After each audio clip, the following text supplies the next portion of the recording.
marketing and social media stuff. I'm probably a little bit too anal with pictures. Are you? Yeah, I think it's just good. And even if it's, not content that you necessarily use, but just having that as a log.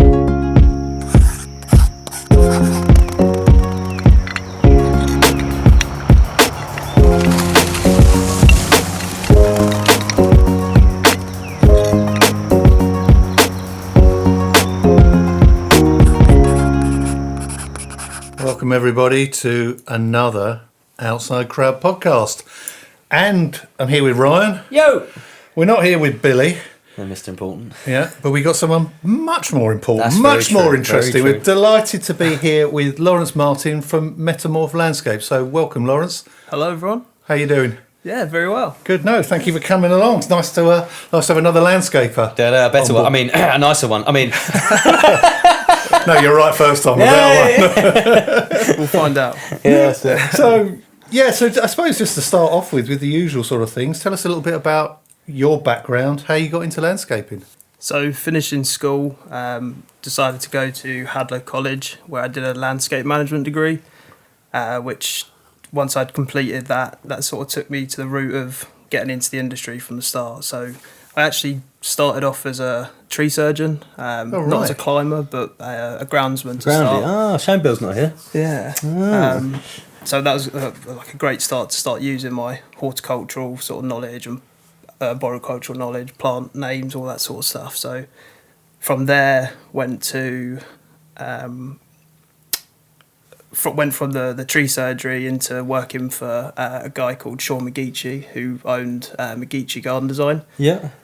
Who did like a design and build service, and I worked there for actually sort of 8 to 10 years. Oh, right. Wow. So there's lots of, it was a real mix of soft and hard landscaping. Yeah. Big sort of specimen tree planting, and then we moved on to sort of more hard landscaping projects. Yeah. And then from that point he actually decided to go to design only, which was sort of my intro into making the decision to go on my own. Right. Which was almost 3 years ago. Excellent. Wow. So even going back a little bit, you went sort of like straight from school back into doing your like the college course. Yeah. Did you always have an interest in sort of like outdoor work, landscaping, horticulture? I'd say, definitely. I've always been more outdoorsy. My dad and brother have always been more of like the office-based industries. Yeah. And for some reason, I was always naturally led to just being outdoors and basically getting my hands dirty. So it seemed like the natural path for me to go into that sort of line of work. Didn't want to be contained in an office. Yeah, basically. Give me a shovel. Yeah, that's Let me it. dig. Don't blame you. Yeah. So Metamorph. So when did you start Metamorph up? Then immediately after you sort of left Sean, but once you started that, was that the company, or did you just? How did that come into being? Yeah, so I think really that was sort of the main sort of reason for me to start and go on my own, was purely for the fact that the work was essentially we're being sort of forced to stop working there. So it really just sort of, it was almost like the sort of nudge I needed to sort of get into get my foot in the door, and it pushed me in the right way. I think probably never know that it could have happened sooner or further down the line, but I think this was sort of a real sort of catalyst to sort of get the ball rolling, working for myself. And but it gave you a nice period of time with Sean then, didn't it? Yeah, most definitely. I think I'd have to thank him massively for the opportunities that he gave me. He definitely sort of enabled me to sort of have a bit more of like the managerial role in the business, and sort of take the lead on the project. So not having to get in touch with him all the time, and just have a bit more freedom to sort of make my own decisions, and Nice. in some ways maybe make mistakes to then actually learn from them, which I think is important to to learn, and Absolutely. And he does some good designs. I mean, we've done some projects with Sean. I think after, as you know, we've done some projects with Sean after that, and they're really nice designs. So you must be in work, the previous projects that you've shown me and talked about, I'm just like, wow. So it's nice, I've seen them projects, and to know it was your hand to them, it's just, they're very good work, man. Very, very I think nice work. definitely as the whole team, I think we were quite privileged to work on some of the sites that we're at. Some of the actual budgets and stuff like that were actually Yeah. you know, quite Sizable substantial. piece of So work. it was a great opportunity to just basically get our hands dirty from the planting side, design, and also the actual installation. So Yeah. it was a big learning curve. So how did you find it then? Once you were effectively, not say on your own, but once you set up the company, Yeah. how did you then go about things like finding work and getting off the ground? So it was, I must admit, it was daunting at first. But I think that the main thing was just sort of strategizing in some ways. You know, for example, talking to Ollie at Corker, I think was a massive help. Sort of, a big introduction there. And we got a show garden there, right? Yeah, and it's a lovely show garden. Lucky as well. enough to have one of the show gardens there. So that was a great opportunity. Sort of, I think it works both ways. Working with them and using their products also gave them a reason to help, recommend me to some of the clients that were coming in need of some landscaping advice. And I'd say, for the most part, the last 3 years, a lot of it has been good recommendation and word of mouth. With a little bit of, social media background definitely helps, having a good sort of portfolio on there and a little bit of advertising on Google, stuff like that. But I think a lot of it predominantly is definitely word of mouth, which has helped. I'll tell you one thing, I always think, I know we always mentioned Ollie at Corkers, but he deserves it because I think he creates a good network of people in the industry and helping each other, which so many other companies don't do when they could do. And I think he shows what can be done with, the local industry to... it's helping him, it's helping other companies. Yeah. I think that's a really good little model that he's got, and a lot of people are really appreciative of what he does. So I think he sort of the word that he always uses, like a community, a landscaping community, and I think it's definitely the right word for it because Call him supplier. I love it. I call him my local supplier. He hates it. So I do it all the time in front of him. This is our supplier, and he's looking at me like, "You arse." I'm like, "Yeah." I think he knows it is more than that. Though. Of That's course it is. So we all know it is. But I just tell him that.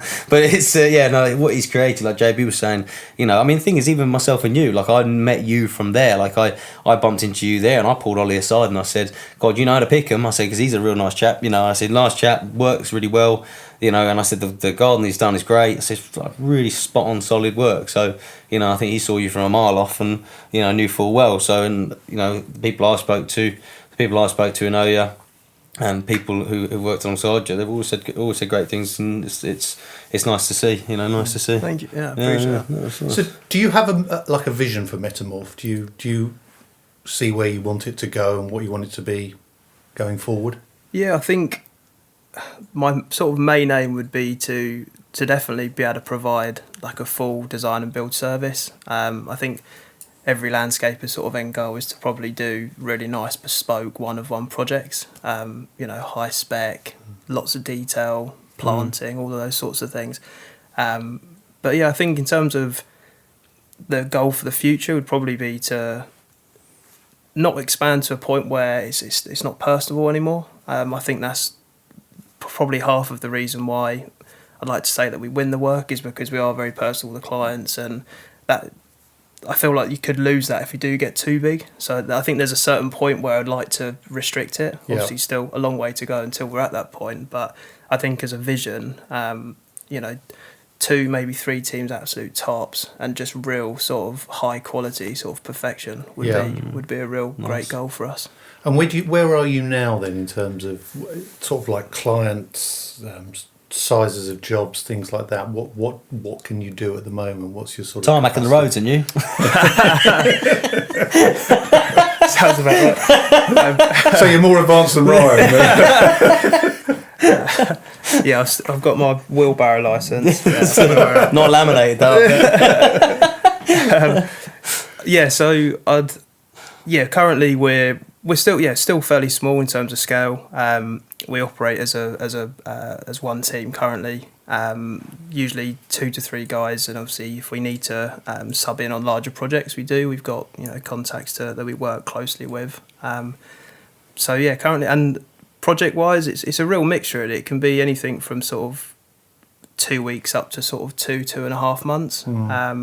Granted, if we were slightly larger in scale, then those bigger jobs would probably finish a bit sooner, and we can get onto the next one a bit quicker. But yeah, generally speaking, we're still a small business, but it's, you know, trying to take the baby steps to get to the, you know, I don't want to jump into anything too soon, because as we all know, there's a lot of risk involved, and it's just, you know, trying to play your cards right, you know, in the best way. Yeah, no, I certainly agree with you there, because it's, I mean, especially if you're growing as like a self-funded company, you've then got to make sure that you've got enough profits to be able to plough back. So it's like, and one bad job can make, you know, can really take a dent into your, you know, into your finances. So it's always being really careful about how you manage those projects going forward. So I think, you know, it's a very, you know, sensible strategy. It's, you know, careful growth, building off some, you know, some money that you can put behind you. But so you're feeling optimistic about the future. What are your sort of like? Do you find your immediate challenges in terms of the company? Is it winning work? Is it getting work at the right level? Is it I don't know, getting jobs done on time? Where do you find like the biggest challenges for a company like of yours, you know, sort of scale? I would say currently, I think the sort of economy is having a massive, you know, play on the industry, and I think, you know, for the sort of clientele that we're currently working for, I feel, you know, everyone's disposable income's shrunk greatly. I think that's, you know, applies to a lot of us. So all of us, mate. Yeah, all of us. I think that's, you know, in effect, that's definitely made winning projects much harder. The margins have to be a little bit tighter to try and win them. And it's, I'd say, the biggest challenge currently is definitely, you know, winning the work. The inquiries are there, but, you know, your pricing and stuff like that, trying to do your best to you know, get your foot in the door, and that's, you know. I mean, it's always a difficult one, isn't it? Trying to work out whether, you know, are clients not doing it because of available funds, or do you think there's more creativity you guys can offer in terms of how you estimate and how you put your proposals forward and how you win work that gives you a better advantage in winning work? Or I think there's two, you know, I guess it's an answer, not an answer, because both of them are correct, you know, they're both correct. It's like, yes, maybe it could do other things, but the thing is, right now there's no play. You can't try and work that out, you know. It's nobody has the funds, you know, it's just not there. So when it's not there, you know, when you're communicating, it's not about, well, let's see what we can save for your budget and get you near your budget. The budget's way down here, what's being asked for is here, and what word did you use? Any, you know, there's no magic wand that will get it to here, you know, and that's the thing. It's not like, do you know what, we're playing with, you know, a job maybe 20,000 and it comes to 22 and they want it at 20,000, you know, or, you know, there's 10 and you want it at, you know, get it at 11.5. You know, there's might be play, but when someone's got a £5,000 budget and they're asking for something that's 12,500, and we've done it already at tight, and we're looking at, there's no magic wand here, and it's just as simple as, I don't feel. And what I feel is the economy that has been hit there, it is slow at the moment. In every sector it's slow. It's, you know, in some phrases it's scary. This is our season. This is where we should be bulking up for the winter. Definitely. And it's not there, and it's not there now, and it hasn't been for a long time. So it's interesting. I feel that the clients that have any money to do anything in their garden, if they need the work done, you know, there's a wall that needs to come down. I feel these people haven't had anything done for a long time.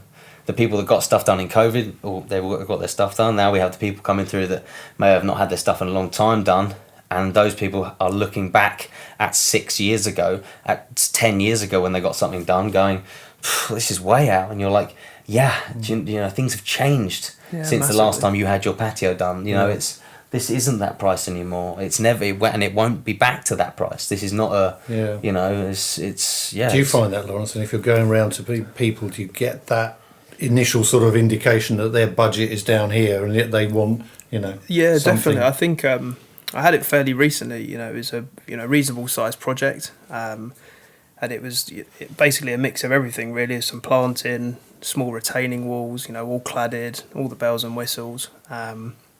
Paving and a composite decking, you know, all aspects of hard landscaping that are expensive. so from the get-go, you would presume that if they've got the idea and knowledge of all of these items, that they would have an idea of cost. You go to the detail of, I always try and quote in high detail, and I send example images. I also, if I can, I'll do like a sketch model and stuff like that, just to help boost the opportunity to win the project.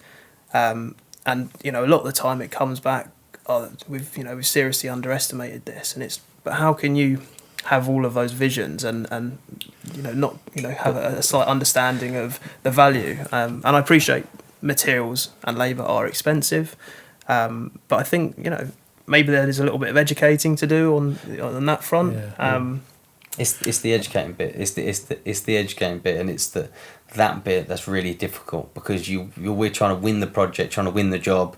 You go and do like that high level of detail, and the thing is, you're sitting there and then you're nowhere near, and you're sitting there going, I'm trying to win this job, so I've done it cheaper because I want to win it, and you're nowhere near. And it's like, and it's I have now, since myself and you, JB, have been working together, over the years, it's like I go to my first interview with these people, have a conversation with clients, and I'm like, look, I really want to know your budget, because I really want to work with you here. Yep. Like, this is not about, you have a budget for this garden, and I think 9 times out of 10 people think, well, if we have a £20,000 budget and it becomes in 18, they're going to tell us it's 20. It's like, we're just going, what you've asked for is 45. Yeah. We need to let you know, like, this is, it's not about, it's not, we're trying, we want to do this work. It's aligning expectations, isn't it? That's the first thing that you need to do to see, because if they've got a pork pie bank account and they want a champagne style garden, it's getting those expectations right.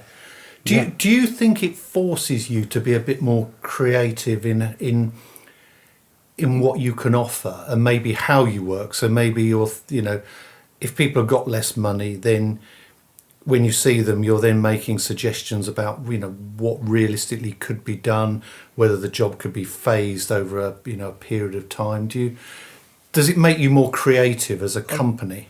In some ways, definitely. I think having a good idea of the materials that are available, that can also have a play on the cost of the materials that you're buying in, using things that are less in value but in a more creative way. But I think it all comes down to just, if the clients are a little bit more honest in terms of budgets from the get-go, I think it just enables you to basically do the best that you can do based on what they can afford. And I definitely agree that people are going to be a little bit hesitant, because they probably feel like sure, and they're going to try and turn them over in some way, but the reality is it's not always that way. It's always the other way. You haven't got enough in the first place for me to take the piss. Like, what are you talking about? I wouldn't I'd ever dream of it. This is what I love doing. I love my job. This is not, I don't work out of piss and rain here. I'm not driving a brand new Maserati here.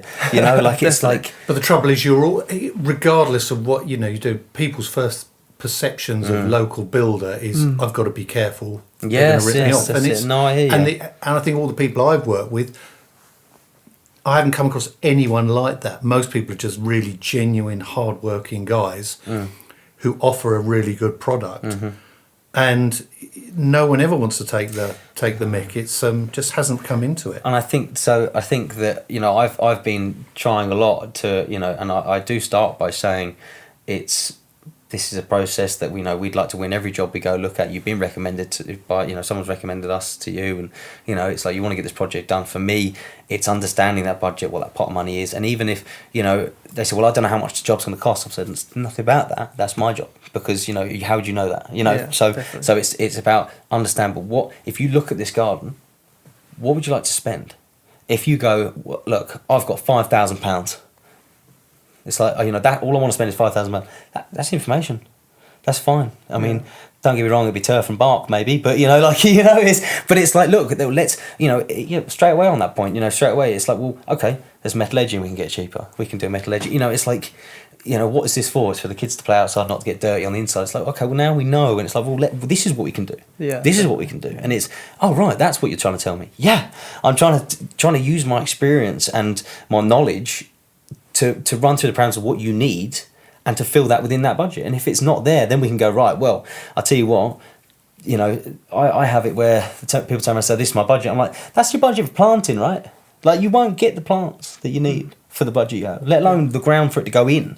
You know, so it is the educating there, but it's like, well, hang on a minute. Instead of doing the hard landscape on the project, let's do the soft landscaping only. Get the borders to be built up, get this working, get the turf in, and in 5 years' time, let's come back into the pathway.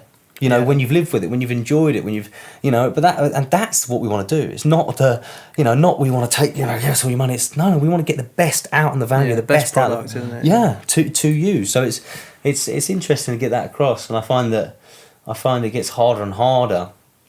It was a lot harder back then, but now I do try and give them a kind of an understanding of the quote, and I say, this is not, you know, you can't hold me to this. But if you're looking at this paving alone, this many square metres, well, roughly between X and Y.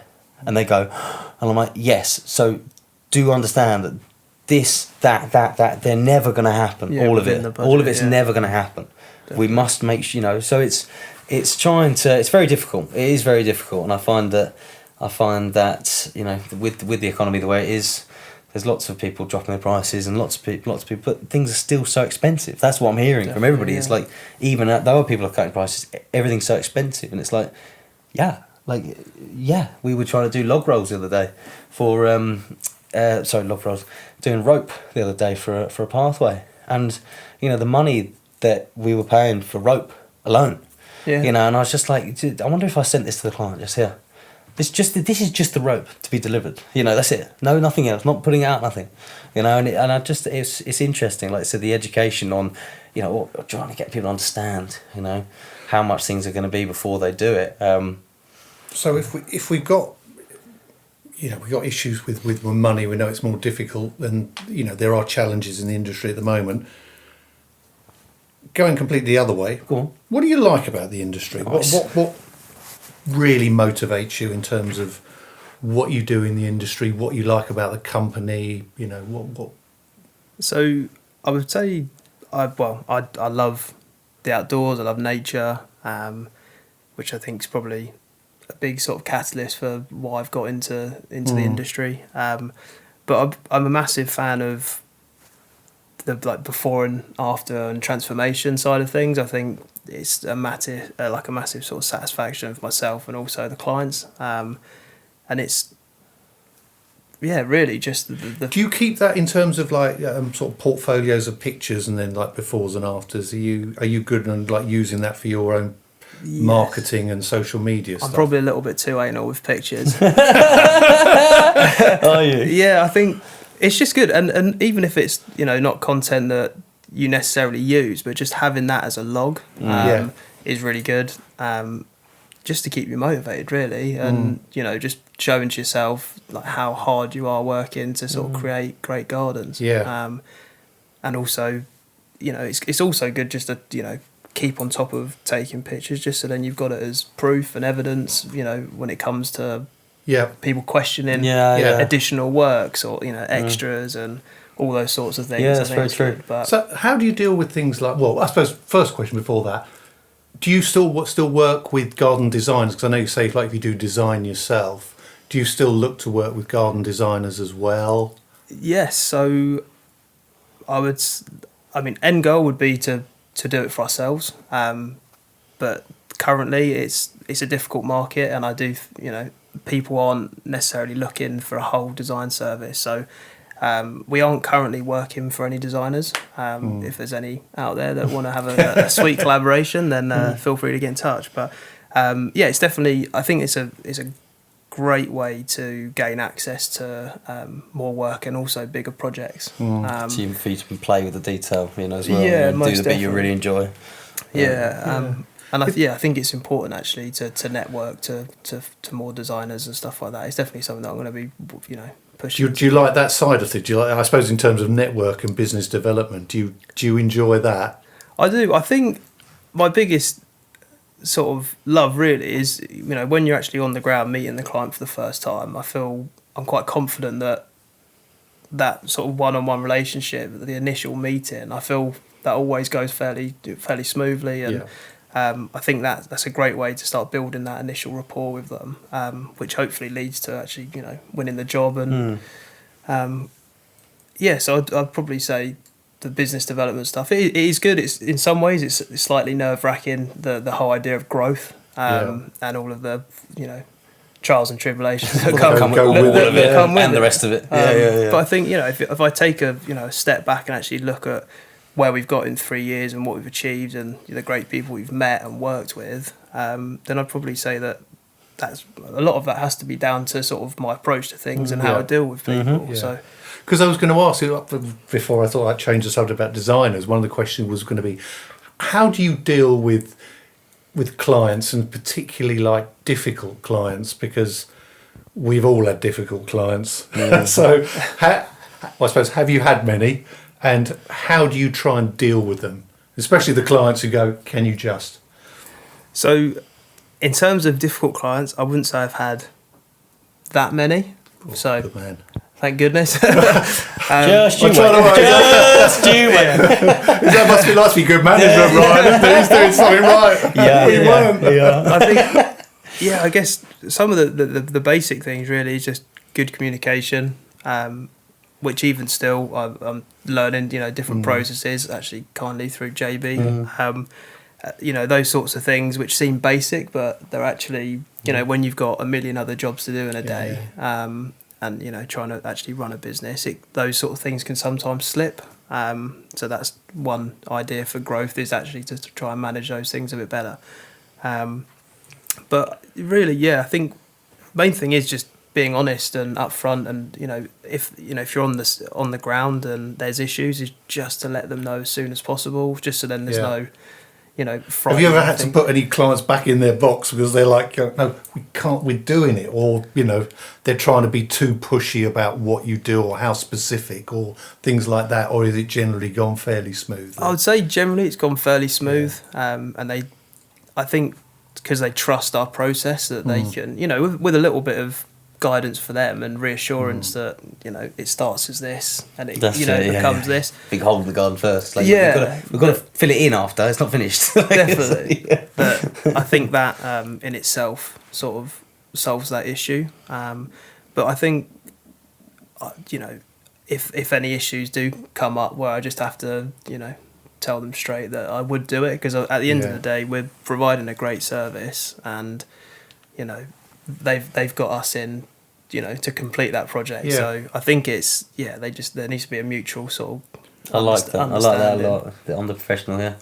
It's like I like that a lot. Because it's sometimes very hard, isn't it? You get some clients who are very demanding and want things in a certain way, but yet they don't necessarily understand the construction process, and they have to leave it to you even though they don't, and that can get very, very challenging. I suppose in other things, in terms of like growth of the business, how do you find things like, because you guys have to spend a lot of money on kit, how do you find, getting finance and all that? Is that a headache, and taking out loans for new vans and, whacker plates and all that sort of stuff? Does all that sort of financial side fill you with dread, or is it just something you just say, well, that's part of the business, I've got to get my head round it and deal with it? A whacker plate is what you use to pack the MOT. I do. You walk around with your feet, with your heels. Pigeon step. It's lucky you came on it. You learned so much from Ryan. I think, I must admit, currently we haven't been in a situation where we've needed to just yet. Over the last couple of years, it's been sort of fairly steady in terms of buying small equipment and small tools. Obviously the cost of those still add up, but I think that would probably be more of an issue once we start thinking about another vehicle and potentially a bigger yard space, all those sorts of things. But it is fairly frightening, the thought that I recently actually went in to get an idea of cost for a new tipper truck. That's sad. And when you actually tell people that for a new tipper truck is about £55,000, even they fall over. And that's something that cost, that in effect needs to be gained, and that has to go through the projects that you're doing.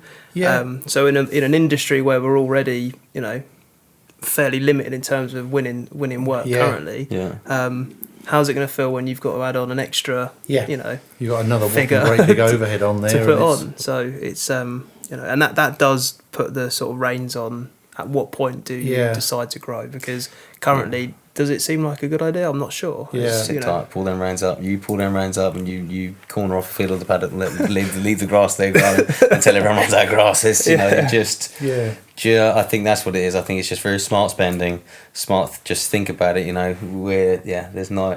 not jumping the gun on anything this year. Because the other thing is, I never find, I hate banks. If you're listening, banks, I fucking hate you. You're not good for small businesses. You talk a load of shit. Sorry, I'm getting rude and I shouldn't be, but I'm really passionate about this, because I remember in our old company, it was everything we did was self-financed, and when we did need a bit of finance, you went to the bank and they were so unhelpful. They would always give you something if they, but you had to pay through the nose for it.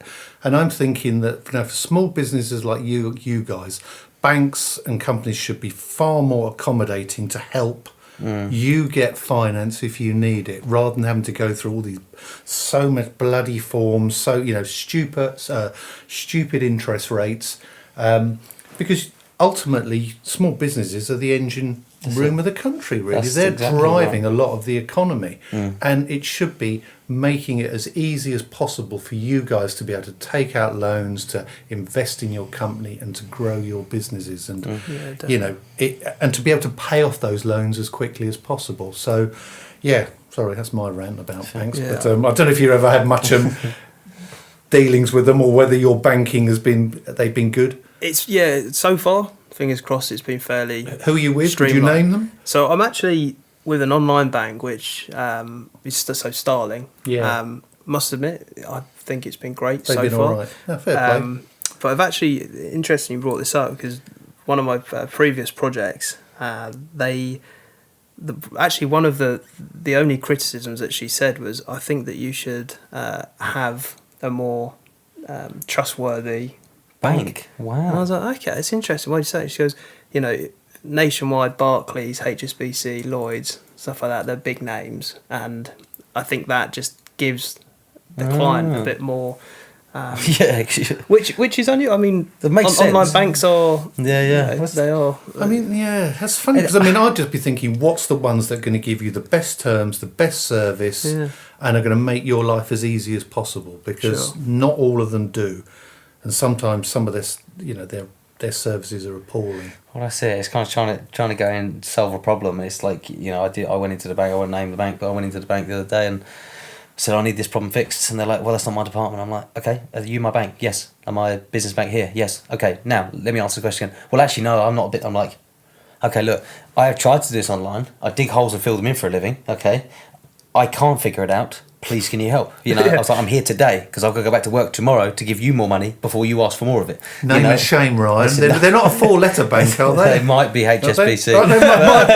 They might be. We're not saying categorically. But it was just interesting. I felt. But the thing is, and I will say, it's not those guys, because they guys told the system. It's like, well, we can't do anything. It's like, we can't do that.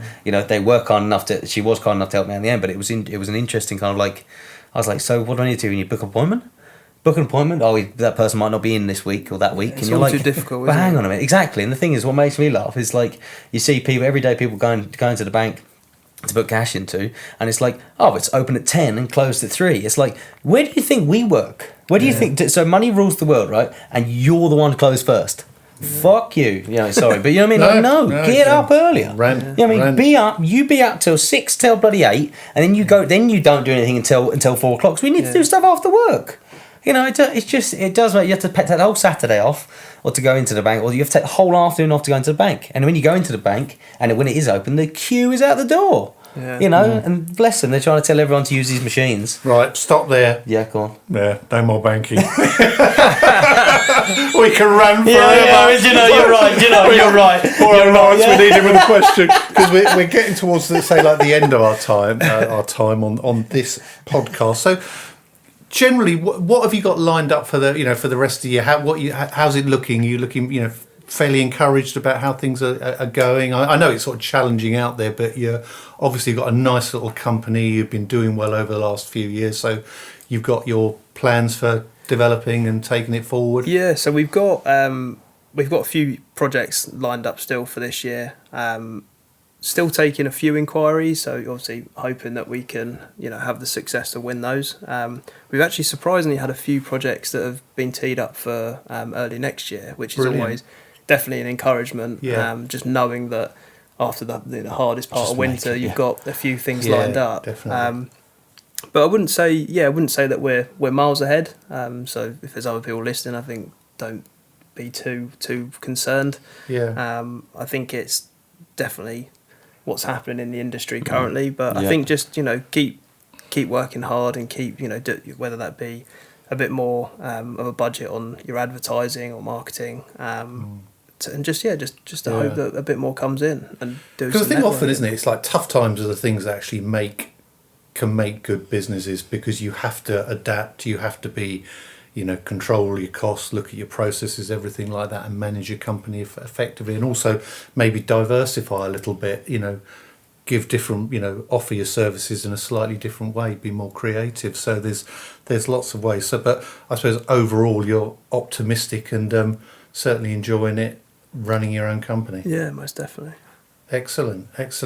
Well, I suppose it's great having you on the podcast, and once again, it's great having another young person who's actually set up their company and delivering a really, really good service for the clients. And I think, there are a lot of, good small companies out there, and they're not all out to rip you off, guys. They're actually out to do a really good job. And I've seen the quality of work that you guys do, and also some of the other small companies that you see down at Ollie's at Corkers. Exactly, there's some brilliant stuff there, and these guys should be congratulated. And even that, we had Cameron on, didn't we, a couple of weeks or so ago, a young guy who's doing well within the industry. So I think the industry around here is really vibrant and doing really, really well. So from us, congratulations for what you've done, Lawrence. I think that's brilliant, and I hope you have plenty of success going forward. So apart from that, to wrap it up, thanks everyone for listening. Keep listening. Suggestions, ideas, always want to hear that. And apart from that, we'll say goodbye from Lawrence. See you later. And from Ryan. See you next time, team. And from me, JB. And we'll catch you next time on another Outside Crowd podcast.